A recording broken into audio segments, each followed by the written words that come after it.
थांबा थांबा, एवढा काय कुठं चाललाय? अहो 10वीचा निकाल लागलाय. असं का? किती टक्के? 92% पडल्यात बघा. वा, मग थेट मिठाई घेऊन ऍडमिशन घ्यायलाच काय?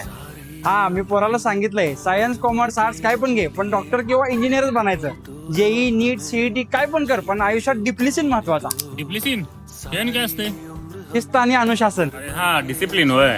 हा, मी पण त्या युट्यूबवर 10वी नंतर काय करायचं ते बघायला गेलतो, पण त्यावर काहीतरी वेगळंच आले बघा. मग आता कुठे घेणार ऍडमिशन? सांगलीत एकच नाव सध्या चर्चेत चालू आहे, प्रारंभ सायन्स अकॅडमी. तिथं एवढं काय खास आहे? बेसिक ते ऍडव्हान्स टीचिंग, नियमित परीक्षा, फिंगरप्रिंट अटेंडन्स, क्लासला दांडी मारायचा रस्ता बंदच, एसी क्लासरूम, ऍपवर प्रोग्रेस ट्रॅकिंग आणि पर्सनल गायडन्स पण मिळतोय म्हणे तिथं. म्हणजे पोरगा घरात कमी आणि नजरेखाली जास्त असणार की? होय, आणि सगळ्यात महत्वाचं म्हणजे त्यांचा रिझल्ट. काय सांगताय? आणि यांची एकच शाखा असल्यामुळे यांचं पूर्ण लक्ष तिथलं पोरांवर असते बघा. बरोबर. चला, मी जातो आता माझ्या पत्नाचं ऍडमिशन करायला.